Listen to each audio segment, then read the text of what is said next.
नमस्ते, म डाक्टर तारा कोइराला। अघिल्लो भिडियोमा मैले कति ब्लड प्रेसरलाई नर्मल भन्ने र कतिलाई हाई भन्ने कुराको छोटो जानकारी दिएको थिएँ। अब यो भिडियोमा म हजुरलाई यदि हजुरलाई हाई ब्लड प्रेसर छ भने कस्तो अवस्थामा औषधि सेवन गर्नुपर्छ भन्ने कुराको जानकारी दिँदैछु है। धेरै जसो हामीलाई के लाग्छ भन्दाखेरि प्रेसरको औषधि सकेसम्म सुरु गर्न नपरोस्, खाएपछि सधैँ खानुपर्छ, एक दिन पनि छुट्नुहुन्न भन्ने भ्रम पनि छ। त्यो गलत हो। यदि हजुरको प्रेसर कुनै कारणले बढेको हो र पछि आफै ठीक भयो भने मजाले छोड्न मिल्छ है। त्यस्ता बिरामीहरू हामीसँग प्रशस्त छन्। अर्को कुरा, प्रेसरको औषधि खान्न भनेर चाहिँ जिद्दु गर्नु कहिलेकाहीँ एकदम घातक हुन जान्छ। हाई ब्लड प्रेसरले गर्दाखेरि हजुरको मुटुको धमनीहरूमा नसाहरूको समस्या हुने, ब्रेनको नसाहरूमा समस्या हुने, किडनी बिग्रिने चान्स एकदमै बढेर जान्छ। त्यसकारणले गर्दाखेरि मृगौला बचाउनको लागि, मुटु बचाउनको लागि, नसाहरू बचाउनको लागि हजुरले ब्लड प्रेसरलाई कन्ट्रोल गर्न एकदमै जरुरी छ है।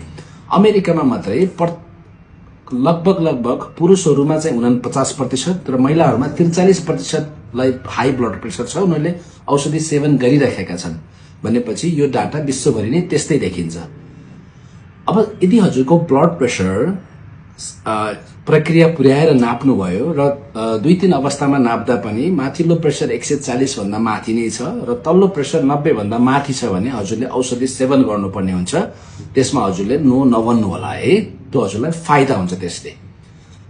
त्यो बाहेक यदि हजुरलाई अरू कुनै अन्य रोगहरू छन्, हजुरलाई डायबिटिज छ, हजुरलाई मुटुको समस्या पहिल्यै देखेको छ, हजुरको मृगौला अलिकति कमजोर छ, हजुरले कोलेस्ट्रोलको औषधि खाइराख्नु भएको छ, त्यस्तो अवस्थामा हजुरको प्रेसर 130 माथिल्लो र तल्लो 90 भन्दा माथि छ भने हजुरले मेडिसिन खान सुरु गर्नुपर्ने हुन्छ है।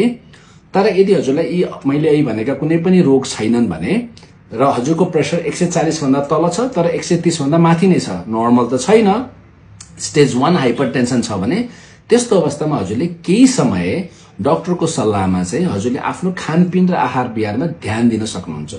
हजुरले आफूले खाने नुनको मात्रालाई कम गर्नु पर्यो, खानामा फलफुलहरूको मात्रालाई प्रशस्त मात्रामा बढाउनु पर्यो। हजुर मोटो हुनुहुन्छ भने वेट घटाउनतिर लाग्नु पर्यो। कम्तीमा पनि 5 देखि 7% तौल घटाउने हजुरको एउटा प्लानिङमा जानु पर्यो। निन्द्रालाई मजाले पुर्याउनु पर्यो। एकदमै चिन्ता रहित जिन्दगी बिताउन सक्नु पर्यो। कतिपय अवस्थामा त्यो गाह्रो हुन्छ। हजुरले कोलेस्ट्रोलको औषधि खाइराख्नु भएको छ, सुगरको औषधि खानु भएको छ भने त्यसलाई कन्ट्रोलमा राख्नु पर्यो। धूम्रपान गर्नुहुन्छ भने त्यसलाई त्याग्नु पर्यो। अल्कोहल ड्रिङ्कहरू लिनुहुन्छ भने त्यसलाई मिनिमाइज गर्नु पर्यो र सकेसम्म छोड्नु पर्यो। खानेकुराहरूमा फलफुलको मात्रालाई प्रशस्त मात्रामा बढाउने, होल ग्रेन एकदम प्रोसेस फुडहरू भन्दा र फुडहरू